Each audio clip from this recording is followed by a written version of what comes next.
प्रणाम। लोकतंत्र के महापर्व में रायबरेली की राजनीतिक धरती में आपका स्वागत है। मैं संजय मिश्र। जाहिर तौर पर उत्तर प्रदेश का ये वो अहम हिस्सा है जो किसी परिचय का मोहताज नहीं है।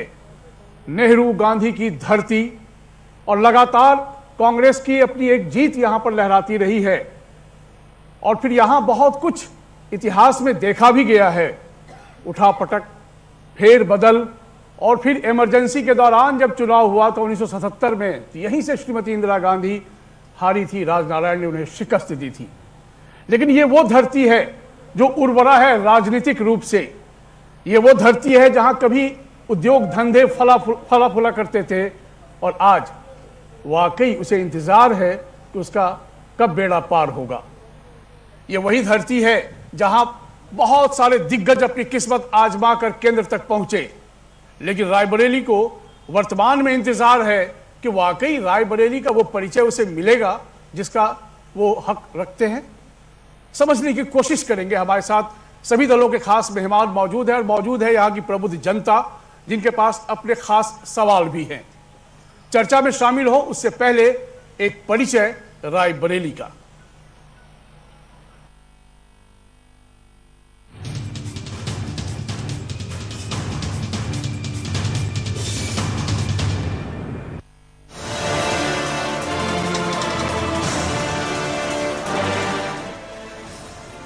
रायबरेली में हर तरफ चुनावी गहमागहमी है।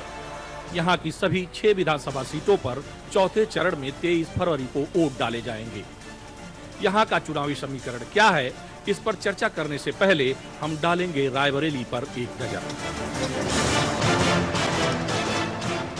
ऐतिहासिक और राजनीतिक रूप से इस जिले का अपना एक महत्व है। इस जिले की स्थापना अंग्रेजों ने 1858 में किया था। बताया जाता है कि यहाँ पर भरों का शासन था, जिससे इसका नाम भरौली या बरौली रखा गया, लेकिन बाद में राय उस पर जोड़कर इसे रायबरेली का नाम दे दिया गया। देश की आजादी में यहाँ की अहम भूमिका रही है।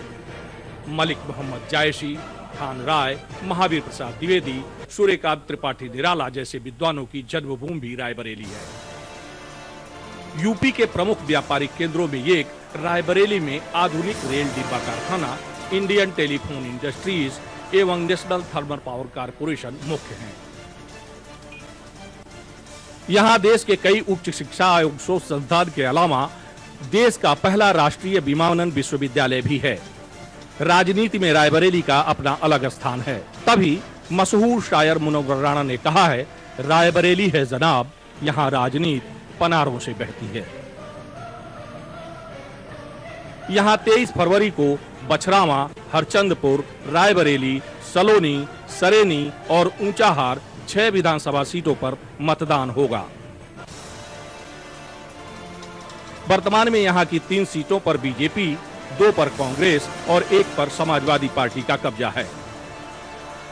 बताते चलें कि रायबरेली कांग्रेस का गढ़ रहा है। देश की पहली महिला प्रधानमंत्री इंदिरा गांधी का ये निर्वाचन क्षेत्र रहा है, लेकिन अब यहाँ कांग्रेस का वर्चस्व कम हो गया। दल बदलुओं की वजह से कांग्रेस के सामने गांधी परिवार की साख बचाने की चुनौती है। बीजेपी अपना दबदबा बनाए रखने के लिए जोर आजमाइश कर रही है, तो एसपी 2012 के परिणाम को दोहराना चाहती है। अब जनता किसे जीत का ताज पहनाएगी, इसका जवाब 10 मार्च को मिलेगा। सहारा समय के लिए ब्यूरो रिपोर्ट।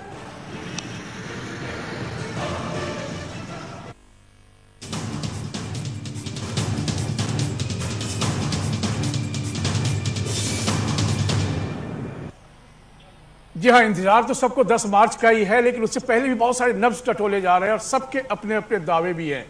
हम पहले परिचय करा दें अपने विशेष मेहमानों का। कांग्रेस से शमिस्ता ब्रजेश जी, आपका बहुत स्वागत है। बहुत स्वागत है पंकज मुरारका, बीजेपी से आपका। अखिलेश माही जी, आप समाजवादी पार्टी से हैं, आपका बहुत स्वागत है। विजय विद्रोही, आप नाम जैसा है विद्रोही सामने हैं, सीपीआई एमएल से है, आपका बहुत स्वागत है। शमिस्ता जी, क्या हाल है कांग्रेस का? ये बढ़िया चल रहा है, सब बढ़िया, चकाचक। जी जी जी एकदम। कांग्रेस बोलेगी इस बार? बिल्कुल जीतेंगे, पक्का? एकदम पक्का। कारण? लेकिन ये हम कह रहे हैं, हमारी पार्टी, हम लोग देखिए भगवान के भक्त हैं और पूरी तरह से भगवान पर आस्था रखते हैं। भगवान श्री कृष्ण जी ने कहा है कि कर्म कर, फल की आशा मत कर। तो हम अपना कर्म कर रहे हैं इस विश्वास के साथ कि ये सीट गांधी परिवार के लिए साख का प्रश्न नहीं है, आज तो पूरे देश की साख का प्रश्न है, पूरे प्रदेश की साख का प्रश्न है। वो तो कैसे? जी, इसलिए कि आज जिस तरह से नफरतों की आंधी, जिस तरह से जातिवाद का उन्माद हमारे प्रदेश में फैलाया जा रहा है, जिस तरह से बेरोजगारी फैली हुई है, जिस तरह से हमारे यहाँ शिक्षा का वो माहौल नहीं रह गया है। अब वर्तमान समय में एक तरफ कोरोना महामारी, दुनिया की मतलब मुसीबतें प्रदेश झेल रहा है, ऐसे समय में आप ये समझ लीजिए कि लोगों को यह पता चल गया है कि कांग्रेस ही इस देश को चला सकती है। लेकिन सवाल यह भी है ना कि आपके यहाँ से जो चुनाव लड़कर जीती थी 2017 में, सब जानते हैं जी, उनको आपकी ही पार्टी पसंद नहीं आई। जी, सत्ता का लालच बहुत बुरा होता है। ये लालच था जी जी, या कांग्रेस को मंथन करना चाहिए? नहीं, कांग्रेस को देखिए एक बात बताएंगे, तो ऐसे बीजेपी के कई लोग हमारे में चले आए, आप भी जानते हैं, ऊंचाहार से अतुल सिंह जी चले आए हैं। तो आत्म मंथन के विषय से कहीं ज्यादा मैं सोचूंगी कि सम्मानीय विधायिका जी को खुद आत्म मंथन करना चाहिए कि वो कहां गई हैं, बस इतना ही कहना। या पंकज जी, कुल मिलाकर तो सारे आरोप आप ही की पार्टी पर लग रहे हैं और आपकी पार्टी आतंकवाद, समाजवादी पार्टी का उससे संबंध और अपराध, कानून व्यवस्था, इन्हीं सब के इर्द गिर्द आपकी पार्टी चुनाव को ले जाना चाह रही है। लेकिन बहुत सारे मुद्दे तो और भी मुंह आए खड़े हैं। बिल्कुल सही कहा आपने, जैसे अभी हमारी बहन सविता जी ने कहा, क्योंकि भारतीय जनता पार्टी न जात की राजनीति करती है, न धर्म की राजनीति करती है, वो राष्ट्रवाद की राजनीति करती है। और राष्ट्रवाद की राजनीति करने के लिए निश्चित रूप से जो लोग 70 सालों में इस देश को भुखमरी की कागार पे ले गए, इस देश को अशिक्षा की कागार पे ले गए। सर 70 साल में आपकी पार्टी भी कभी सरकार में थी, उनको भी आरोप लगा रहे हैं। 70 सालों में जिस पार्टी ने हमारे पूरे हिंदुस्तान को चाहे उद्योगों का कब्रिस्तान बनाने का काम किया हो, चाहे युवाओं को बेरोजगार बनाने का काम किया हो, और 70 ही साल के बीच में जब जब क्षेत्रीय दलों को सत्ता मिली, राम भक्तों पर गोली चलाने का काम किया हो, आज वो किस मुंह से सत्ता और सत्ता की भागीदारी की बात कर रहे हैं? मुझे बताइए सर, आपने बेरोजगारों की बात कर दी, बड़ी अच्छी बात है, आपकी चिंता सबकी चिंता है, आप सरकार में ही है ना? बिल्कुल है। तो सवाल तो रोजगार को लेकर आप ही से पूछे जा रहे हैं बार बार। बिल्कुल पूछिए। तो आप 70 साल का हिसाब गिनाएंगे या 5 साल का बताएंगे? नहीं, 7 साल में हमने जो किया है पूरा हिंदुस्तान जानता है। मैं अभी यूपी चुनाव की बात कर रहा हूँ, मैं 5 साल का हिसाब दे दीजिए ना। रोजगार में क्या किया आपने? हम लोगों ने क्या, ऐसा कौन सा काम है हमने पूरे उत्तर प्रदेश में सड़कों का जाल दीजिए सर, सड़कों का जाल बिछाने का काम किसने किया? उत्तर प्रदेश में 24 घंटे बिजली देने का काम किसने किया? उत्तर प्रदेश में गुंडागर्दी को खत्म करने का काम किसने किया? रोजगार देने का काम किसने किया? व्यापारियों को सुरक्षा देने का, रोजगार मिला है, व्यापारियों को सुरक्षा देने का काम किसने किया? अगर केवल अपने हित के लिए आज जो उत्तर प्रदेश के जो गुंडे बेरोजगार हो गए, जिनके ऊपर उत्तर प्रदेश की भाजपा सरकार बुलडोजर की राजनीति कर रही है, उनको उत्तर प्रदेश से भगाने का काम किया है। आज वही केवल दिन में सपने देखने का काम कर रहे हैं, दिन में सपने देखने का काम कर रहे हैं। आएगा राष्ट्रवाद, आएंगे योगी, ये लिख लीजिए, 300 के पार अब की बार फिर आगे बीजेपी सरकार बोल दीजिए। बीजेपी सरकार बार बार। चलिए ठीक है, मैं आ रहा हूँ सर, मैं आप लोग पास आऊंगा, निश्चिंत रहे, मैं बहुत सारा समय आप लोगों के बीच गुजारने वाला हूँ। पहले मैं थोड़े अपने पैनल को समझ लूँ। भाई अखिलेश जी, इन्होंने तो वारे तैयारी कर दिए, बेड़ा पार करा दिया देश का, प्रदेश का, तो फिर आप लोग क्यों चुनाव मैदान में आ गए? देखिए, इनके चेहरे की परेशानी बता रही कि इनके हाथ से सत्ता जा रही है। तो दूसरी बात, ये राष्ट्रवाद की बात करते हैं। तो मैं पूछना चाहता हूं, किसानों की फसल चरवाना साड़ों से क्या राष्ट्रवाद है? बेरोजगारों पर लाठी चलवाना क्या राष्ट्रवाद है? हाथरस की बेटी को रात में जला देना क्या राष्ट्रवाद है? महंगाई डबल झेलनी पड़ रही लोगों को क्या राष्ट्रवाद है? यही राष्ट्रवाद की परिभाषा है मुरारका जी। और दूसरी बात, नहीं रोजगार की बात कर रहे हैं, आपने वादा किया था कि हम 2 करोड़ रोजगार प्रतिवर्ष देंगे। आप कितने रोजगार दिए, आप आंकड़े बता सकते हैं? और दूसरी बात यह है, महंगाई आज कितना जनता परेशान है महंगाई से। सिलेंडर जो 400 का था 1000 का हो गया, जो कड़वा तेल 70 का था 200 का हो गया। क्या यही राष्ट्रवाद है आपका? लेकिन ये बताइए, मैं आपसे मेरा सवाल है, ये तो इसका जवाब तैयार रखिएगा भाई। जगह जगह जहां भी बीजेपी के वरिष्ठ नेता जाते हैं एक ही बात कहते हैं, सपा मतलब आतंक का साथ। सपा सरकार का अनुभव प्रदेश ने किया जो आतंकवादियों के साथ दोस्ती निभाते थे।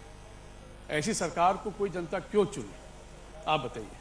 आप जो है महंगाई पे क्यों नहीं बात करते? आप बेरोजगारी पे क्यों नहीं बात करते? सुनिए, जवाब तो दे दीजिए। आप सब कुछ बेचती है भाजपा वाले, इस पर क्यों नहीं बात करते? कितने घोटाले हो गए, नीरव मोदी हो चाहे मेहुल चौकसी हो, कितने लोगों ने घोटाला करके देश छोड़ के भाग गए हैं।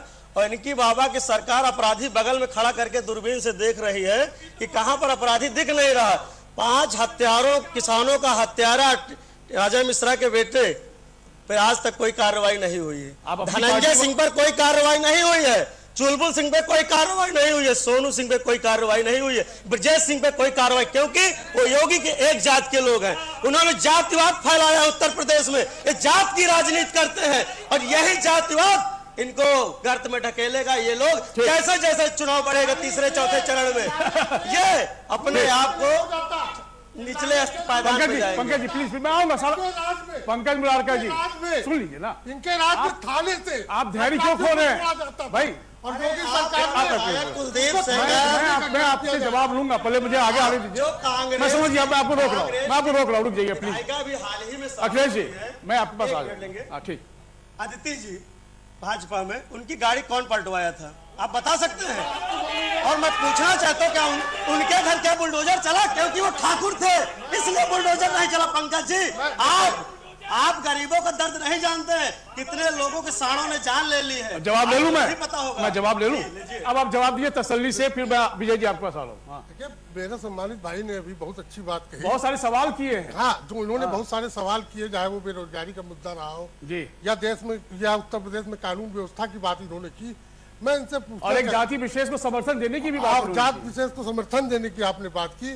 जो जात की राजनीति करके ही पैदा हुए हैं वो क्या जात की बात करेंगे? आप समाजवादी पार्टी में एक वर्ग विशेष, एक उसका कब्जा है, पूरा परिवारवाद उसमें लगा हुआ है।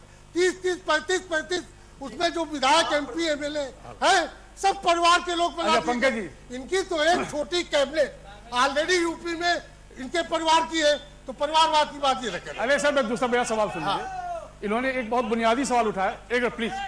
बुनियादी सवाल इनका था जो आम जनता हर घर घर की कहानी होती है, महंगाई। किचन में सारी महिलाओं से पूछिएगा महंगाई का कुछ असर है क्या, या महंगाई है भी या नहीं? बिल्कुल, इन्होंने जो अपनी भाषा में महंगाई को महंगाई की दृष्टिकोण से दिखाया। आप सबको मालूम है कि पूरा देश विश्व 2 साल में कोविड के महामारी से फैला हुआ। रुकिए, मैं आपको करंट आंकड़े बता रहा हूँ। आज की डेट में अमेरिका और चाइना के बाद अगर जीडीपी किसी देश की बढ़ी है तो वो हिंदुस्तान की बढ़ी है और 9% है। 9% है। सुनिए, ये लोग जो महंगाई की बात करते हैं इनसे पूछिए, एक मिनट, बिल्कुल इनसे पूछिए कि कल गेहूं 4 रुपए किलो बेचते थे, अब 19 रुपए किलो बेच रहे हैं। चलिए मैं आऊंगा फिर आपके पास। ठीक।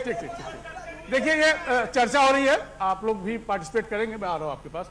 विजय विद्रोही जी, नाम के आगे ही आपने ऐसा लगा रखा है कि मुझे बहुत सारे सवाल करने नहीं है। अब आपकी पार्टी भी किस्मत आजमा रही है यहाँ पर, तो मुद्दे कितने हजार हैं और चाहत कितनी है? देखिए, एक सवाल ये है कि मैं एक सिलसिले से चीज़ों को कि देखिए इस देश के अंदर अभी जो पूरा उत्तर प्रदेश के अंदर और इस देश के अंदर जो सरकार है जी, वो सरकार ने इस देश के बुनियादी ढांचे को और इस देश का जो सामाजिक समरसता का ढांचा था उसको तहस नहस कर दिया है। इन नफरत की जो राजनीति है वो जनता के बीच में नफरत की राजनीति है और इस देश की जो इकोनॉमी है उस इकोनॉमी को कुछ चंद घरानों को सौंपने का काम किया जा रहा है। एक क्रोनी कैपिटलिज्म का ये जो दौर चल रहा है इस देश के अंदर, इसको सब लोग देख रहे हैं। आपके तथाकथित राष्ट्रवाद पर LIC की बिक्री भारी है। बैंक का निजीकरण आपके राष्ट्रवाद पर भारी है। आपका राष्ट्रवाद कहां है? आपका राष्ट्रवाद में वो 48 लोग हैं जो इस देश के लाखों हजार करोड़ रुपए लेके भाग गए। आपके राष्ट्रवाद में वे लोग हैं जिनका आपने 10 लाख करोड़ रुपया राइट ऑफ कर दिया। लेकिन आपके राष्ट्रवाद में वे किसान नहीं है जो 1 साल तक दिल्ली की सीमाओं में बैठे रहे और आपने उनके सीने पर रोलर चला दिया। यह नेशनलिज्म है आपका। आपके राष्ट्रवाद में वो गरीब आदमी है जिसको 5 किलो राशन देते हैं और 3 दिन पहले 32,000 करोड़ रुपया लेकर के एक मिश्रा अग्रवाल आपके मोदी जी के दोस्त भाग गए। यह नेशनलिज्म है आपका। नीरव मोदी भारत के प्रधानमंत्री के साथ दावोस के उस सम्मेलन में गए थे जिस सम्मेलन में प्रतिनिधि थे। मेरा सवाल तो आपके सवाल का उत्तर, दावोस के सम्मेलन में आपके प्रधानमंत्री के साथ के पास आएंगे, चिंता मत करें। प्रधानमंत्री लौट आए, नीरव मोदी नहीं लौटे। प्रधानमंत्री लौट आए, नीरव मोदी नहीं लौटे। 42,000 करोड़ रुपया पंजाब नेशनल बैंक का लेकर के उसको ले गए, प्रधानमंत्री जी छोड़ाए। ये राष्ट्रवाद है। इस रायबरेली में आइए, आप इस रायबरेली में एक एम्स बन रहा था, 10 साल से क्रॉल कर रहा है। 40,000 लोग कोविड में मर गए। आप उनको कैरी नहीं कर सके, उनको दवा नहीं दिया, उनको एम्बुलेंस नहीं मिली, उनको डॉक्टर नहीं मिला। कोई गांव ऐसा नहीं है जिसको आपने वीरान कर दिया हो। आपने क्या किया? अब की बार जो केंद्रीय बजट आया है स्वास्थ्य का, उसमें -43% आपने डिडक्शन कर दिया है। कोविड से गुजर रहा है देश, स्वास्थ्य बजट बढ़ना चाहिए था। आपने अब मैं जवाब ले लेता हूं। पंकज जी देखिए, सिलसिलेवार ढंग से 2-3 प्रश्न है, उसका जवाब दीजिए। बाकी तो बहुत सारी बातें इन्होंने कही है। मैंने राष्ट्रवाद तो आप बार-बार बोलते हैं। बताऊं मैं सुन तो मैं बहुत अच्छे विकास के धारा 370 कश्मीर से हटाना, सर सुन लो, ये राष्ट्रवाद नहीं है। मुस्लिम महिलाओं को 3 तलाक से आजादी दिलाना, ये राष्ट्रवाद नहीं है। जितने भी गुनाहगार और गुटेदार थे, आप मुझे उठाते वो बहुत 2-3 सवाल हैं। देखिए, अब रायबरेली की बात कर लेते हैं। बाकी देश और दुनिया की बात करने के लिए तो तमाम राष्ट्रीय नेता हैं और लोकसभा का चुनाव ये नहीं है, ठीक। वापस रायबरेली लौट आते हैं। सर, किसी जमाने में यहाँ 84 इंडस्ट्रीज हुआ करती थी। आज उंगली पे गिनकर आप 8 से 10 देख सकते हैं। छोटे बड़े 84 उद्योग जिस शहर में हो, उसका इतना बुरा हाल, उसका पुनरुद्धार क्यों नहीं हुआ? मैं बताऊं, मैं स्वयं एक जो है, कितने भी मिल यहाँ बंद पड़े हुए हैं। मैं स्वयं एक व्यापारी परिवार से रहा हूं और ये हमारी रायबरेली जो है, कभी हमारी प्रधानमंत्री इंदिरा गांधी जी के नाम से जानी जाती थी जी। और लोग बाहर भीतर से जब आते थे तो उनके मन में एक सपना होता था, उनके मन में एक विजन होता था कि मैं रायबरेली जा रहा हूँ और देश की प्रधानमंत्री श्रीमती इंदिरा गांधी के क्षेत्र में जा रहा हूँ और वहां मुझे ये विकास देखने को मिलेगा। मैं आपको बहुत छोटी 2-3 सीना होम टैक्स फैक्ट्री कांग्रेस के द्वारा यहाँ पर लॉन्च की। सर, आज की बात करिए। मैं आज बता रहा हूँ, 84 फैक्ट्रियां आ रहा हूँ मैं आपके पास। कांग्रेस ने रायबरेली में उद्योगों का कब्रिस्तान बनाने का काम किया। अच्छा, इसके अलावा कोई काम नहीं। आप जवाब तैयार रखिएगा। और मैं सवाल एक संगठित गिरोह के साथ सुन तो लो, रायबरेली की जनता के विश्वास को लूटने का काम किया। सर, मैं सविता जी वापस आऊंगा। एक बार विजय जी प्लीज। विजय जी, मेरा सवाल है, मैं सक्षम हूं, पूछ सकता हूं। आप विश्वास मानिए, मैं कहीं से भी कोताही नहीं बरतने वाला हूं। आप सबों से बराबर सवाल पूछने वाला हूं। मुझे ये बताएं सर, कांग्रेस ने उद्योग भी दिए, कांग्रेस ने कब्रिस्तान भी बनाया आपके मुताबिक, ठीक? बिल्कुल। चलिए, कांग्रेस को उसका हिसाब किताब देना पड़ा और कांग्रेस देश से अभी विपक्ष में है, ठीक। आप सत्ता में आए, ये 14 से 2022 कितना होता है? 8 साल। जी।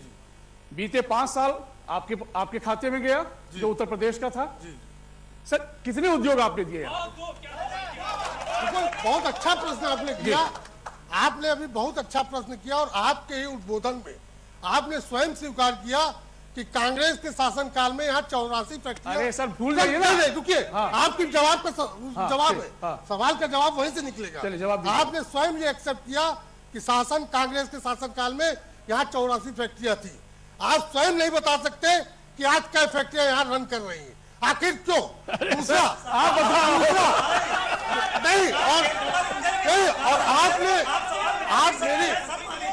और आपने जो कहा भाजपा ने क्या किया, आप प्लीज आपने एक प्रश्न ये किया कि प्लीज कि 7 साल में, ये सरकार की बात है, प्लीज 7 साल में भारतीय जनता पार्टी ने रायबरेली में क्या किया। जी। मैं आपको बताऊं कि रायबरेली में ये एग्रीकल्चर प्रधान जिला है। हाँ। यहाँ पर जो है खेती किसानी का काम मतलब नंबर 1 पे होता है और एग्रीकल्चर का ही जिला है। यहाँ से 2 उद्योग चुने गए, एक क्राफ्ट का उद्योग जो लकड़ी से संबंधित था और एक धान से संबंधित था। आज समझिए विगत 7 सालों में रायबरेली जिले में कम से कम 100 धान की इंडस्ट्रीज आज रायबरेली में रन कर रही है और उसका माल नेपाल से विदेशों तक जाने का काम कर रहा है और करोड़ों अरबों रुपए का राजस्व, उसके साथ रोजगार, उसके साथ मजदूरों का भुगतान और उसके साथ धान को उसकी मूल्य का अच्छा फसल। अच्छा ठीक है, मैं आपसे एक और सवाल आपसे कर लेता हूँ, एक और सवाल करके मैं आप लोगों के पास आऊंगा, विश्वास वाले बस एक राउंड में और कर लेता हूँ क्योंकि 1 घंटे का कार्यक्रम है, आप लोगों के सारे सवाल होंगे। यहाँ शुगर मिल भी हुआ करता था? बिल्कुल हुआ करती थी। कहाँ पे? मुंशीगंज के बगल में। अब मैं उसकी बात मैं आ रहा हूँ, मैं एक करके। पेपर मिल भी यहाँ हुआ करता था? बिल्कुल हुआ करती थी। कहाँ है? अभी भी वहीं पर है जहाँ छोड़ गए थे ये लोग, जहाँ ये लोग छोड़ गए थे वही है, वहाँ से पली कहाँ, जहाँ ये छोड़ा वही पली है। और सुनिए, चीनी मिल। मैं एक तीसरा सवाल करके मैं सविता जी के पास जाऊंगा। कांग्रेस कहती है कि भाई हमने उद्योग धंधे तैयार किए देश में, हमने बड़ी बड़ी कंपनियां बनाई देश में, बीजेपी बेचकर चली जा रही है, बेचती चली जा रही है, क्यों सर? देखिए आप एक स्वयं पढ़े लिखे पत्रकार बंधु हैं, मेरा सवाल है सर जो बेचने और करने की बात किसके मुझे अच्छी लगती है? जिसने सदैव देश को बेचने का काम, जिसने सदैव देश को लूटने का काम, ये उनकी बात है, ये हमारी बात है। क्या बेचा बताइए? अब मैं आ रहा हूँ। अच्छा, कांग्रेस को बहुत सारे सवाल है। जो बेचता है वही कहता है कि हमने लाल किला आपने बेचा, एयरपोर्ट हमने बेचे, बोलिए अरे इतना झूठ मत बोलिए। बताइए, कुछ तो भगवान श्री राम आप ये बताइए कि आप क्या अपनी इस बात को सत्य कर सकते हैं? एक मिनट मैं आ रहा हूँ, हमने एयरपोर्ट ठीक है, बेचा। आपकी बात पूरी होगी। अब शमिष्ठा जी आप बताइए। एक मिनट मैं आ रहा हूँ सर, चिल्लाई, आपकी आवाज अभी नहीं पहुंच पाएगी जब तक माइक सामने नहीं आएगा, तो कृपया अपनी आवाज बचा कर रखें, मैं आऊंगा जवाब लूंगा। शमिष्ठा जी, क्योंकि कांग्रेस सबसे पुरानी पार्टी है, कांग्रेस ने लंबे समय तक इस देश पे अपनी सरकार चलाई, शासन किया, बहुत सारी उम्मीदें कांग्रेस से रही थी। कांग्रेस पर सबसे बड़ा सवाल यह आता है कि आपकी पार्टी की जब भी सरकार रही, कछुआ गति से चीजें आगे बढ़ती रही। मतलब इस चक्कर में क्या होता है, एक प्रोजेक्ट पे 10-10 साल 15-15 साल लग जाते हैं और रायबरेली उसका गवाह है। जी बिल्कुल सही आपने प्रश्न कहा। तो क्यों हुआ आपके समय में ऐसा? जी मैं बता रही हूँ। मेरे ख्याल से जितनी धनराशि सोनिया जी ने रायबरेली के विकास के लिए दी, शायद ही किसी सांसद ने अपने क्षेत्र में उतनी दी हो। लेकिन आज हम ये जरूर कहेंगे कि शायद हम सजग प्रहरी नहीं बन सके।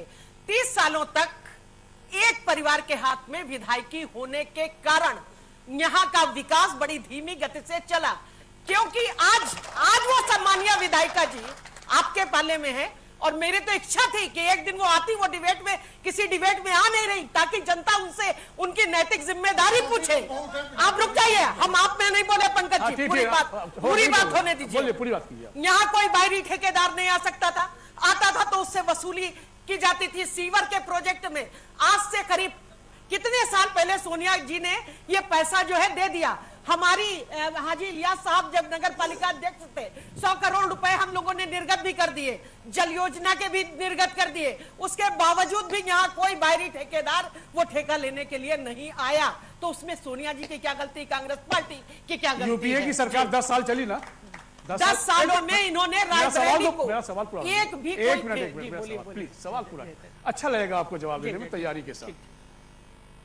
2004 से 2014 आपकी सरकार थी जी, केंद्र में जी, सोनिया जी तब भी यहां थी जी, आज भी यहां की सांसद है। केंद्र में आपकी सरकार और रायबरेली का इतना बुरा हाल, और सोनिया जी स्वयं यहां कांग्रेस के सर्वे सर्वा, फिर भी आप विधायक पे ही ठिकरा फोड़ेंगे, सिर्फ विधायक पे? जी बिल्कुल, क्यों? हम विधायक जी पर ही रखेंगे, क्योंकि देखिए आप भी अच्छी तरह से नहीं, बिल्कुल हम कहेंगे, आप सुनिए। हमारे विधायक जी कांग्रेस पार्टी में 2 बार रहे। उनका सवाल उन्हीं से लूंगा ना। जी जी, केवल 2 बार रहे, बाकी वो निर्दलीय रहे, ठीक है। और आज भी मैं नहीं चाहती कि किसी मृत व्यक्ति के बारे में वो बातें कहूं जो मुझको नहीं कहनी चाहिए, लेकिन पूरी जनता गवाह है कि यहाँ पर विकास क्यों, और 10 सालों का विकास भी आपसे बता देते हैं। FDDI सोनिया जी ने खुलवाया, निफ्ट सोनिया जी ने खुलवाया, शिक्षा के क्षेत्र में इंजीनियरिंग कॉलेज सोनिया जी ने खुलवाया, ठीक है। ITI इंदिरा जी की देन थी, लेकिन रेलवे कोच जो है वो हमारी सोनिया जी का ITI का आज क्या हाल है? ITI जो है वो इंदिरा जी के, हमने कहा आज क्या हाल है? नहीं, हमने कहा इंदिरा जी के जमाने की थी, हमने नहीं कहा आपसे, हम इनकी तरह झूठ नहीं बोलते। आप बिल्कुल खस्ता हाल है ITI का, सुन लीजिए, चटनी का दौर चल रहा है। आप सुन लीजिए, ये बची भी हुई है तो सिर्फ सोनिया जी के सतत प्रयासों से, वरना उसको भी ये कब का बेच लिए होते हैं सर। अच्छा, एक सवाल बीजेपी से मैं कर लेता हूं। जी रुक जाइए। अच्छा, हाँ, रेलवे कोच सोनिया जी की देन, हमारे यहाँ फैक्ट्रियों में ही ये बात कर रहे हैं, विशाखा सोनिया जी की देन, 2 बिरला ये सीमेंट जुलाई वो भी सोनिया जी के समय। 10 साल में और क्या चाहिए ये बताएं कि इन्होंने 10 साल में क्या किया। भाई पंकज, ये बताइए, एम्स बहुत आप लोग कहते हैं और अच्छी बात है, जहां जहां एम्स बन रहा है उसके बारे में जानकारी भी आप लोग देते रहते हैं। भाई कितने साल से यहां एम्स बन रहा है? 9 साल लगभग। हाँ, 9 साल में बमुश्किल OPD चल रहा हो। आज भी कोई इमरजेंसी में यदि कोई मरीज हो तो उसे लखनऊ जाना पड़ेगा। नहीं, मुझे तो अब तक की जानकारी यही है। बता रहा हूँ, हाँ, उसको आप अपने सूत्रों से कंफर्म भी कर सकते हैं। सबसे पहली बात रही कि एम्स की, ये कांग्रेस की एक संस्कृति रही है कि शिलान्यास करने पे कांग्रेस का सदैव एक विश्वास रहा। वो गए, उन्होंने पत्थर लगाए, रेल कोच का 3 बार शिलान्यास किया, एक बार नहीं, 2 चुनावों में 3 बार शिलान्यास। ये मैं अगर झूठ कह रहा हूँ सच बता दूं। ठीक, आगे बोलिए। आपने कहा एम्स, आप एम्स के मुद्दे पे आए, आप एम्स के मुद्दे पे एम्स का क्या हाल है? मैं आपको बता दूं, कम से कम ऑन द रिकॉर्ड 1000 मरीज ऑन द रिकॉर्ड, मैं जो बात कह रहा हूँ उसके एफिडेविट दे रहा हूँ कि ऑन द रिकॉर्ड 1000 मरीज रोज पर डे डेली एम्स में देखे जा रहे हैं। OPD? हाँ सुनिए, OPD नहीं, हर चीज का। एक मिनट, मेरी बात को आप पूरी करने दीजिए। हर क्षेत्र का, चाहे वो आंख का आपको दिक्कत हो, नाक की हो, कान की हो, MRI, आपातकालीन सेवा। हाँ, मैं कह रहा हूँ, मैं चैलेंज के साथ कह रहा हूँ, सुनिए, एम्स में MRI, सुनिए मेरी बात, एम्स में MRI अभी आपके लिए, मैं अभी आपका कराता हूँ। आपका ECG, इनका दिमाग खराब हो तो उसका भी इलाज वहां चल रहा है। चलिए, ठीक है। ठीक भाई, एक मिनट, अब हो गया भाई। मैं एक राउंड इधर आता हूँ, फिर मैं आप लोग पास आ रहा हूँ। भाई अखिलेश जी, बीजेपी कांग्रेस के पीछे पड़ी हुई है, कांग्रेस बीजेपी के पीछे पड़ी हुई है। आप एक अलग से दावा ठोक रहे हैं, आपकी पार्टी मतलब, और इस बार कहते हैं कि कई सीटों पर आप और बीजेपी दोनों के बीच मुकाबला, और कई और सीटों पर त्रिकोणीय मुकाबले भी देखे जा रहे हैं। समाजवादी पार्टी को क्यों लगता है कि ये देश, ये राज्य की जनता और सुरक्षित हाथों में समाजवादी पार्टी को दे देगी? क्योंकि बीजेपी बार बार हर मंच से कह रही है कि यदि बीजेपी हारती है और आप आते हैं तो फिर आतंक और उसका साथ। देखिए, उत्तर प्रदेश की जनता अब पछतावा कर रही है। जो इनको मैंडेट दिया गया था, इन्होंने कहा था अपने घोषणा पत्र में, जब 17 को उन्होंने जारी किया था, कि हम किसानों की आय दोगुनी करेंगे। ये पंकज मुरारका जी एक किसान का नाम बता दे कि जिसकी आय दोगुनी हुई हो। इन्होंने कहा हम लैपटॉप देंगे बच्चों को, MSP बढ़ाने का काम इन्होंने कहा हम लैपटॉप देंगे। की बात नहीं चाहिए। एक मिनट सुन लीजिए, सुनना भी चाहिए। आप कचरा ज्ञान लेकर आए, सुन लीजिए मेरे भाई, 1 मिनट। 20 रुपए का पटका डाल के आप राष्ट्र प्रेमी नहीं बन जाएंगे, धर्म के ठेकेदार नहीं बन जाएंगे। सुन लीजिए, आप जैसे गाँव में चले जाइए, पट्टे की जरूरत नहीं है, गाँव में आप गाँव में चले जाइए, आप जैसे लोग सांडों को भगा रहे हैं ना, वैसे भाजपा वाले भगाए जा रहे हैं। आपको जानकारी, वीडियो वायरल हुआ होगा, केशव प्रसाद मौर्य भगाए गए हैं, आपके मंत्री विधायक गांव में घुस नहीं पा रहे हैं। यह स्थिति है, यही असली सर्वे है। समाजवादी पार्टी प्रचंड बहुमत की सरकार बनाने जा रही, और जैसे जैसे हम लोग आगे बढ़ रहे हैं वैसे वैसे आपकी बौखलाहट बढ़ रही है, और आप लोगों की जैसे सत्ता खिसक रही है ना, अब सोच रहे मलाई कहां से आएगी। आप लोगों ने 5 साल मलाई काटा है और झूठे आंकड़े दे रहे हैं। एम्स की जमीन समाजवादी पार्टी ने दी है, समाजवादी पार्टी ने 29 पावर स्टेशन लगाए हैं, 19 HCPSC लगवाया। आप विकास की क्यों नहीं बात करते? आप अपनी पार्टी के 5 योजनाएं बता दीजिए जो रायबरेली में लागू हुई हो। अच्छा, सब तो इकट्ठे हो गए, उसके बाद भी ये रो रहे हैं। अगर इतने लोग कितने काम किए वो बताइए, भाई ये 5 योजना गिरा दीजिए ना। कितने काम किए? डबल इंजन की सरकार है। 5 योजनाएं, इनके पास योजनाएं 5 ने 50 गिना सकते हैं। बताओ बताओ, लेकिन ये बोलेंगे हमको तो मालूम नहीं। चाहे हम उज्ज्वला योजना इनको बता दें, चाहे हम राज्य की 5 योजना बताइए। राज्य की 5 योजना आप देखिए। हमारी डबल इंजन की सरकार सबसे पहले तो राशन बांटने का काम कर रही है। घर घर राशन देने का काम कौन कर रहा है? राज्य की सरकार नहीं कर रही है, ये कर रहे हैं। इनसे पूछिए, राज्य सरकार की जो NH आप चल के आ रहे हैं, ये राज्य सरकार का काम नहीं है। ये राज्य सरकार NH बनवाया आपने? कौन सा एक्सप्रेस बनवाया? ये आप केवल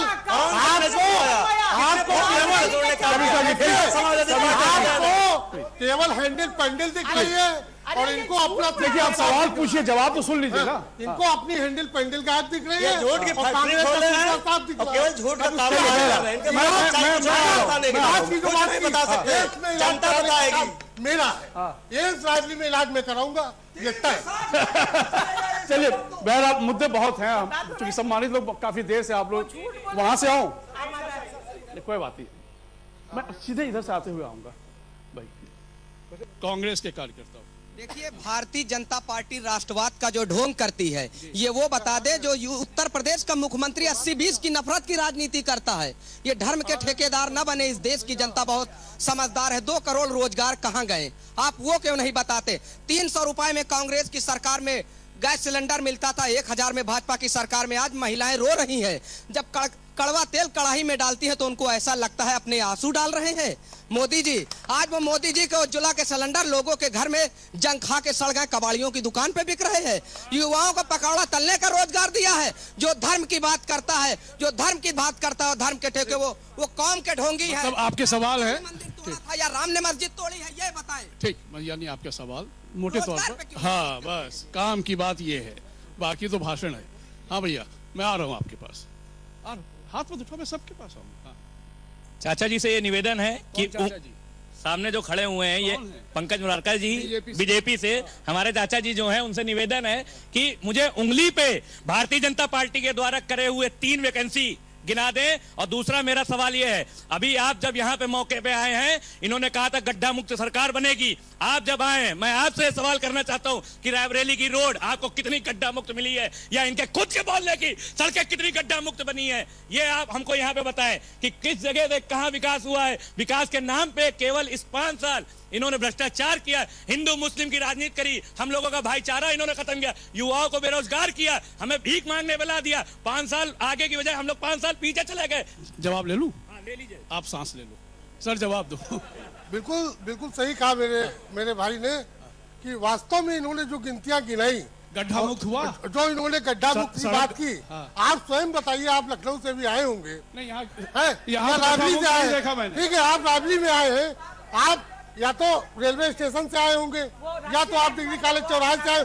आप अपनी आत्मा पे हाथ रख के बताइए, क्या आपको कहीं गड्ढा मिला? गड्ढा मुक्त था, और सड़कें भी गड्ढा मुक्त है। सुन तो लो, आप चलिए लाइव करना, सुनूंगा नहीं, ये झूठ की बातें, ये झूठ मैं कतई बर्दाश्त नहीं करूंगा। पूरा यूपी गड्ढा मुक्त था है और रहेगा। ठीक है, हेलो हेलो, ये बताओ आप कि भाई एक मिनट मैं जवाब लेता हूँ। 2 करोड़ रोजगार देने की बात आपने की थी, ये सच है ना? जी बिल्कुल सच पूरा हुआ? सच पूरा हुआ?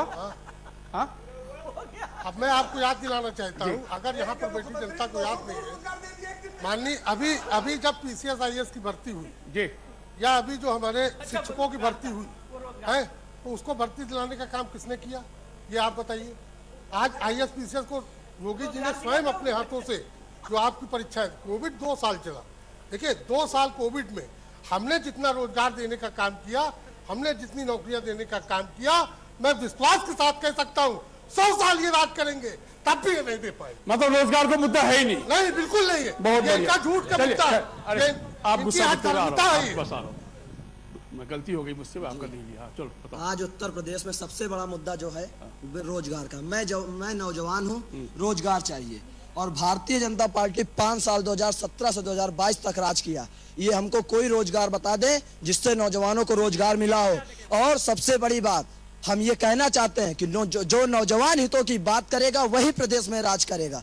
और अब की बार अभी जल्द ही अब चलिए हो गया सवाल। राष्ट्रीय अध्यक्ष हेलो ना हो गया आपका सवाल रोजगार को लेकर था। हाँ सर खड़े हो। सर हम लोग सदर विधानसभा में हैं जी। और सदर विधानसभा का इतिहास रहा कि यहाँ भाजपा कभी नहीं जीती, क्योंकि जो है इन्होंने बेरोजगारी और रोजगार के मुद्दे पे कोई काम नहीं किया। आप जनता हैं कार्यकर्ता हैं? नहीं, जनता है। तो और आप सवाल पूछिए। हाँ, तो सवाल ये पूछ रहे हैं कि जो जितनी भी परीक्षाएं हुई हैं रोजगार के संबंध में, सब पेपर आउट हुए हैं, एक भी कोई परीक्षा क्लियर नहीं हुई। अभी बीटीसी हो, बीएड हो, कोई भी हो। और यहाँ पे जो सेवा भाव की बात करें तो कोरोना पीरियड में इनका अभ्यस्ता देखिए कितनी थी। रायबरेली में जो सोनिया गांधी की तरफ से सब पैकेट और ये कोरोना किट सब बांटी गई है। इसके अलावा किसी ने यानी रोजगार कुल मिलाकर है चारों तरफ से। आम सर जवाब तैयार रखिएगा और बड़े धैर्य से बताइएगा क्योंकि लोग सुनना चाहते हैं। हाँ प्लीज। देखिए, आप रायबरेली आए हैं, रायबरेली की स्थिति आपको जानकारी देना चाहते हैं। देश के प्रधानमंत्री यहाँ उद्घाटन करते हैं रेलवे कोच के माध्यम से। जिस रेलवे कोच में उद्घाटन करते हैं जिन रोडों को, 10 दिन के अंदर उन्हीं रोडों पर बैनर लग जाता है कि ये पुल बाधित है क्योंकि आगे खतरा है। आप चले जाइए यही बामा चौराहे पे बाईपास, अभी भी बांदा का बाईपास जो बना हुआ टोल टैक्स लिया जाता है, पर उसको रोक लगी हुई लालगंज में। इनसे पूछ लीजिए सत्य है कि नहीं। और अभी जो देश के प्रधानमंत्री बछरावा से गुजर रहे हैं, जहां पे बड़े बड़े तालाब टाइप के पुल के गड्ढे बन गए हैं, उसको पटाने का काम अभी चल रहा है। आप एक्शन के माध्यम से पता लगा सकते हैं, पीडब्ल्यू के माध्यम से अभी भी मुहर्रम चल रहा है। और यहाँ पे आपका सवाल क्या है? मैं तो भाषण सुन। हमारा सवाल ये है कि देश में या प्रदेश में और जिले में जिस तरीके से ये लोग बंदरबाट भ्रष्टाचार फैला के युवाओं के साथ ठगी करने का काम किया, लाठी, इन्होंने कहा था रोजगार की बात आपका सर, कुल मिलाकर रोजगार। हाँ आइए, खड़े हुई कोई बात। एक मिनट पहले इन्होंने कहा था, पहले इनको सुन लो, बुजुर्ग आदमी है। हाँ सर सवाल। ये भारतीय जनता पार्टी के बारे में मैं कहना चाहता हूं कि रोजगार दे अन्न दे वो तो दूर, सबसे पहले इन्होंने अमृत योजना की चालू किया जिसमें लोगों को घर घर शुद्ध पानी जाएगा और इस रायबरेली जनपद में अरबों रुपए खर्चा हो गया। ये अवगत करावें कि कितने लोगों के घर में अमृत योजना के द्वारा पानी पहुंचा। यानी जल नल की बात आप कर रहे हैं। मैं बात कर रहा हूँ। आपके पक्ष में एक सवाल आया।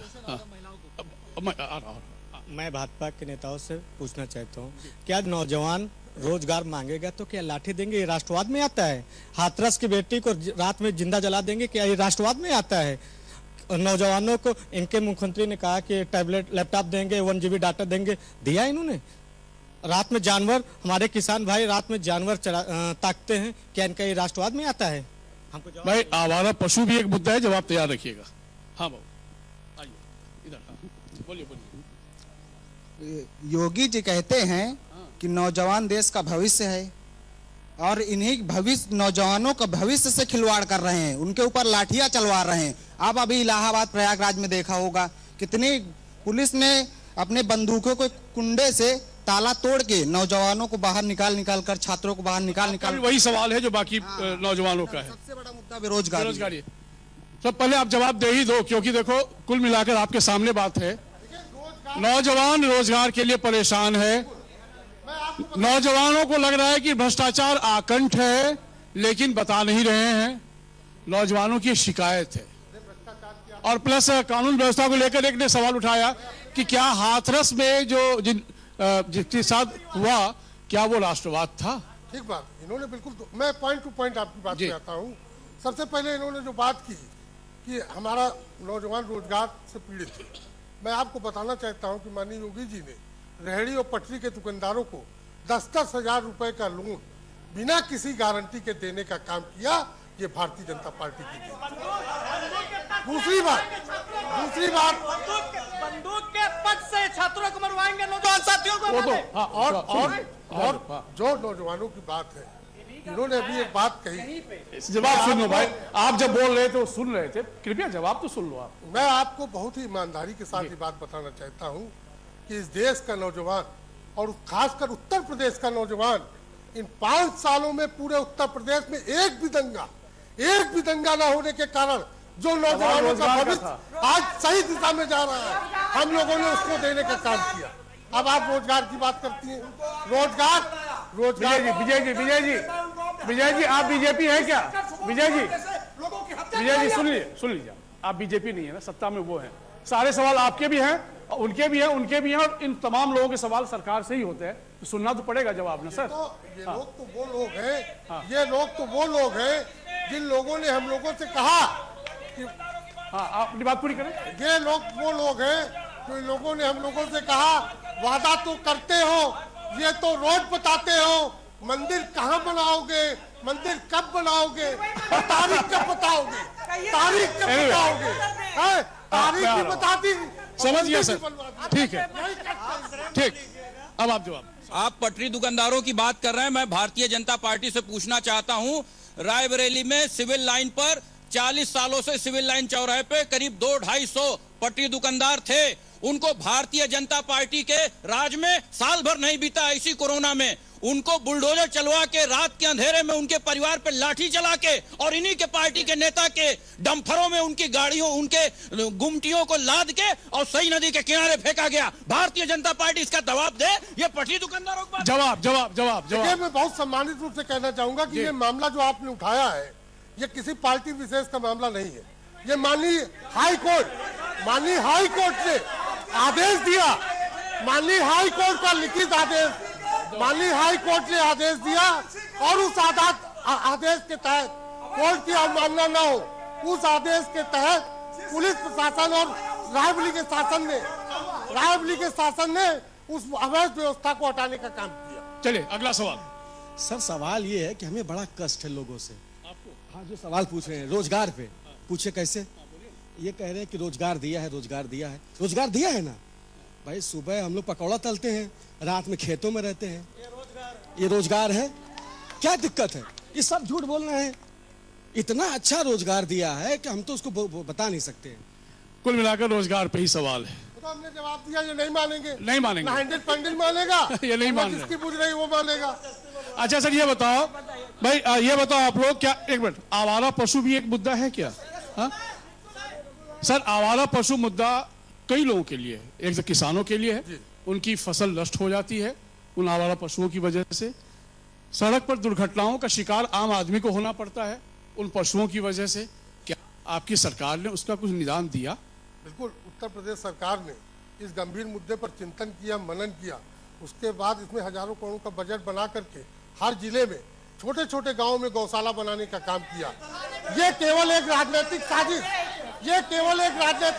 साजिश के तहत, ये केवल इनके अपने पशु राजनीतिक साजिश के तहत केवल भारतीय जनता पार्टी सरकार को बदनाम करने के लिए इनका ये कथन है। आज आप किसी भी गांव में चले जाइए, वहां पर गौशाला है।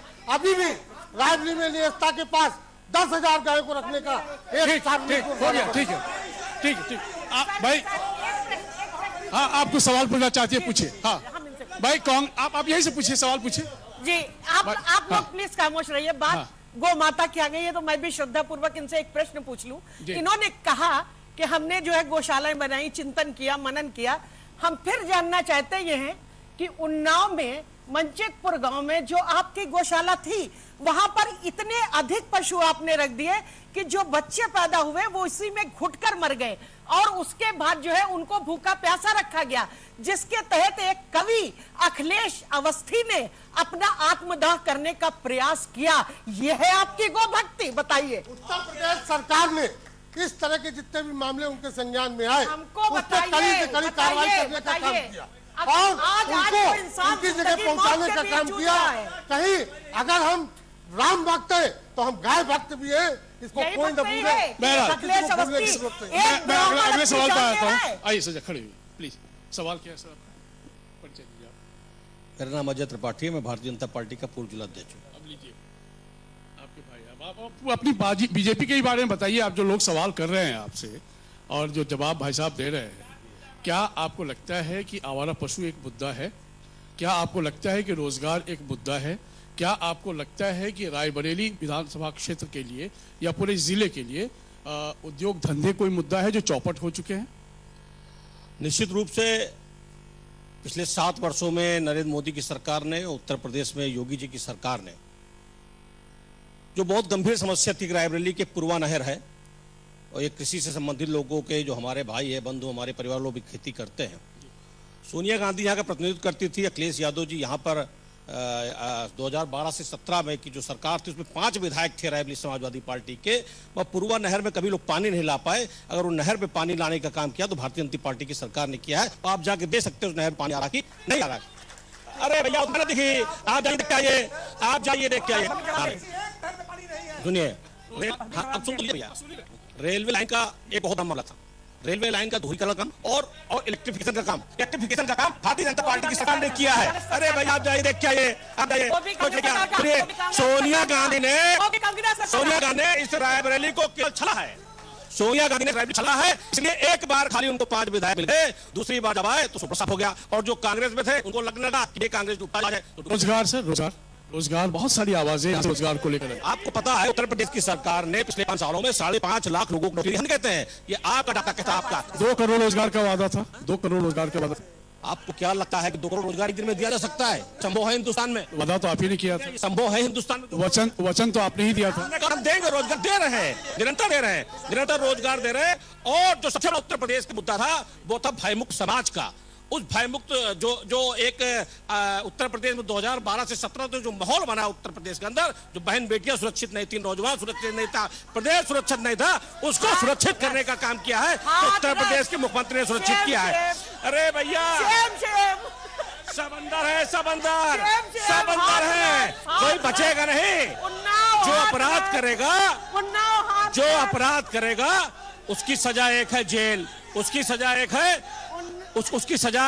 कोई भी ऐसा अपराधी नहीं है, वो कोई हो, वो सब जेल में है। वो अखिलेश यादव। मैं यहाँ की बात कर लेता हूँ सर, मैं यहाँ की बात कर लेता हूँ। रायबरेली में आया हुआ हूँ तो यहाँ के कानून व्यवस्था को यदि हम समझ लें तो ज्यादा अच्छा है आपकी जुबान से। क्या वाकई कानून व्यवस्था रायबरेली की दुरुस्त हो पाई? आपको क्या लगता है अगर आप समाजवादी पार्टी की सरकार में आते ना तो हो सकता है कि आप ये जो कार्यक्रम कर रहे हैं यहाँ पर कुछ एक अराजक तत्व तो ऐसे आ जाते कि आपको कार्यक्रम करने में भी दिक्कत पैदा करते। नहीं, लेकिन हम तो तब भी करते थे। सरकार है, नहीं, एक डर है लोगों के अंदर। डर किसका है? शासन का। डर किसका है? प्रशासन का। उनको पता है अगर गलत किया तो क्या होगा। अगर गलत किया तो 2 जगह है, या तो बुलडोजर और या तो जेल। बहुत धन्यवाद। आ रहा हूँ फिर मैं जरा बाकी मेहमानों को भी शामिल कर लूँ इसमें। भाई अखिलेश जी, काफी देर से आप सुन रहे हैं, मैं पहले आप ही से शुरू करता हूँ। जब बात होती है समाजवादी पार्टी की तो आपके सामने ही भाई साहब ने बहुत सारी बातें बता दी है। कानून व्यवस्था एक ऐसा मुद्दा है जो आम शहरी हो या ग्रामीण भारत के नागरिक हो, सबके लिए बहुत जरूरी है। यदि खेत में कोई किसान अपने हल को छोड़ता हो, रखता हो, जनरेटर को रखता हो या फिर पशु रखता हो, वो जब सुबह लौट के आए वो सुरक्षित मिले, ये हर किसान की तमन्ना होती है।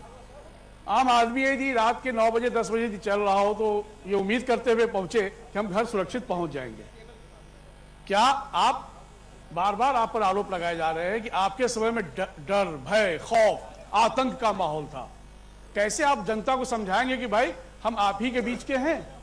यही भयमुक्त समाज था जो एक सिटिंग एमएलए की गाड़ियां पलटा दी गई थी। और यही भयमुक्त समाज की मैं बात करता हूं। एक इनका धनंजय सिंह है जौनपुर का, वो 25,000 का इनामिया है, जो क्रिकेट खेलते हुए फोटो वायरल हुई थी। क्या यही भयमुक्त समाज है? आईएएस फरार है, उस पर चर्चा नहीं करेंगे। ये झुग्गी झोपड़ी उजाड़ देंगे, उस पर चर्चा नहीं करेंगे। यही लोग असली दंगाई हैं जो नफरत फैलाते हैं, दंगा फैलाते हैं और ब्लेम समाजवादी पार्टी पे लगाते हैं। इनकी ये करें तो रासलीला, अदा करें तो करेक्टर। ये इनका चरित्र दूसरी बात बता रहा था मैं। दूसरी सवाल बता रहा हूँ। दूसरी बात ये है, दूसरी बात ये मेरा सुनना नहीं पसंद करेंगे। ये भाषा की गरिमा इतनी गिरा दी है इनके पास। अगर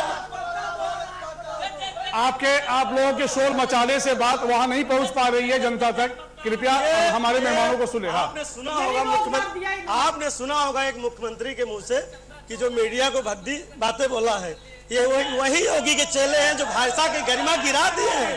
उनकी गरिमा को तार कर दे। जैसे समाजवादी पार्टी का ग्राफ बढ़ेगा ये बौखलाएंगे।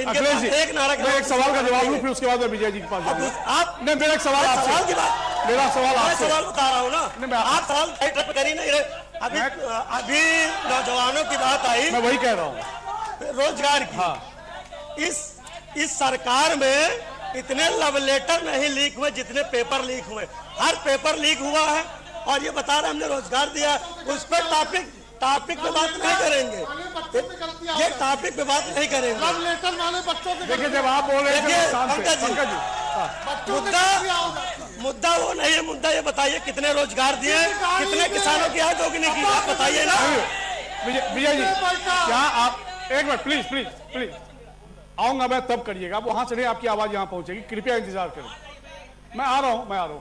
ये बताइए क्या इस बार के चुनाव में जाति बोलेगी, रोजगार बोलेगा, महंगाई बोलेगी, कानून व्यवस्था का मुद्दा बोलेगा, राष्ट्रवाद बोलेगा, या क्या बोलेगा? देखिए इस चुनाव में जो चीज प्रिवेल कर रही है वो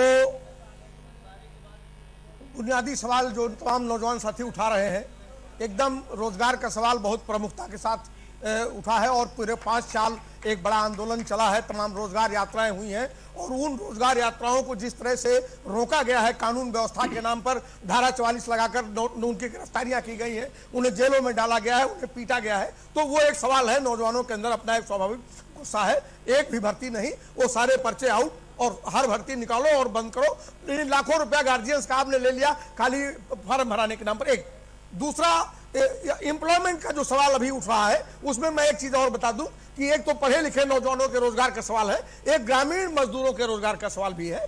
तो मनरेगा के बजट में कमी आई है। जी आपने पिछले साल 13% रिड्यूस किया था, कम कर दिया, और अब की बार आपने 43% कम किया है। तो एक हिस्से में मनरेगा के मजदूर गरीबों को मुफ्त भोजन खिला रहे हैं, वो 5 किलो आप राशन दे रहे हैं। अभी ये कह रहे थे कि भूखों मर रहा था देश, तो हम सन 1963 में फ्रांस से ज्वार लाते थे, सही है, लेकिन ये 5 किलो वाले 80 करोड़ लोगों को आपने पैदा किया है इस देश के अंदर, भाजपा ने पैदा किया है। तो ये रोजगार। तीसरा सवाल, ये जो कानून व्यवस्था का सवाल है, वो सवाल बहुत मजेदार है।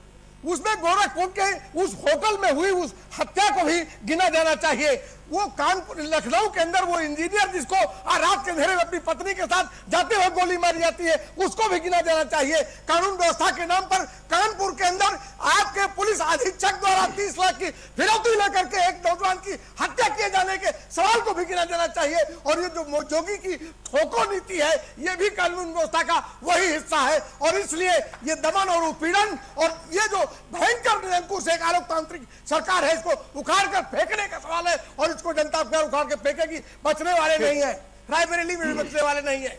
ठीक, शर्मिष्ठा जी आपके भी कुछ सवाल हो तो एक ही बार में जवाब लेता हूँ, समय की पाबंदी है। जी नहीं, मेरे ख्याल से वही सवाल जो विजय भैया कर रहे हैं वो आज यहाँ बैठी हुई पूरी जनता की और हमारे भी यही सवाल है। जवाब दीजिए सर। सुनिए आप अलग हो, मैंने इधर की बात। ये बहुत ही अच्छी बात है, संबोधन में कोई भी बातों को बड़े अच्छे तरीके से पेश करने से सच्चाई छुप नहीं सकती, आंखों को बंद करने से अंधेरा हुआ नहीं करता। इन्होंने अभी एक गठबंधन किया पश्चिम में चौधरी अजीत सिंह के बेटे से। चौधरी अजीत सिंह का स्टेटमेंट क्या था? जिस गाड़ी पर सपा का झंडा, उसमें कौन बैठा?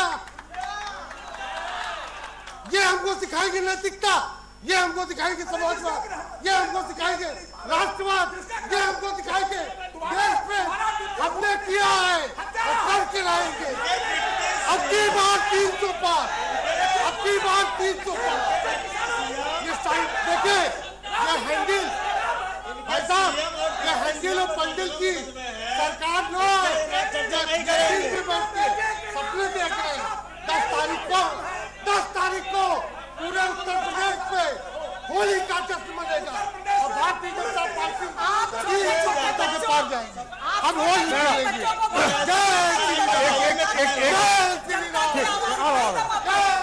बहुत संक्षेप में, मेरे पास सिर्फ 1 मिनट है, जल्दी बताओ सर। आप बताओ। मेरा क्वेश्चन कांग्रेस से है कि कांग्रेस कहती है कि लड़की हूं, लड़ सकती हूं। तमिलनाडु के तंजावुर जिले में एक छात्रा से, जहां पर इनकी समर्थित सरकार है, लावण्या जैसी छात्रा से ऐसी अन्य छात्रा भी हैं जहां पर उनको धर्मांतरण के माध्यम से उनकी आज वो आत्महत्या करने पर मजबूर हैं। उस पर क्या बोलेगी सरकार? एक क्वेश्चन और है, एक क्वेश्चन इन सभी पार्टियों से है कि जो पार्टी के कार्यकर्ता, मैम एक मिनट, मेरा एक सभी पार्टियों से एक क्वेश्चन है कि जो पार्टी के कार्यकर्ता भारत माता की जय नहीं बोल पाते, वो राष्ट्र का विकास कैसे करेंगे? जवाब। भाई साहब, ये समाजवादी पार्टी के लोग और उनके समर्थित इस समय देखिए देश में दो ही ध्रुवीकरण है, एक राष्ट्रवाद, एक राष्ट्रवाद के खिलाफ। ठीक है, समाजवादी पार्टी की सरकार में समाजवादी पार्टी के विधायक ने एक गरीब यादव के ऊपर खाली इसलिए ट्रक चढ़ा के उसको मार दिया कि वो उनके बालू खनन में बाधा बन रहा था, मगर अखिलेश यादव जी ने उस विधायक को सुरक्षित रखा। क्यों रखा भाई? मेरा प्रश्न इनसे, मेरा प्रश्न समाजवादी पार्टी से। भारतीय जनता पार्टी की सरकार में अपना हो या पराया हो, अगर अपराध किया है तो उसकी सजा जेल है, उसकी सजा को दूसरे पूछे।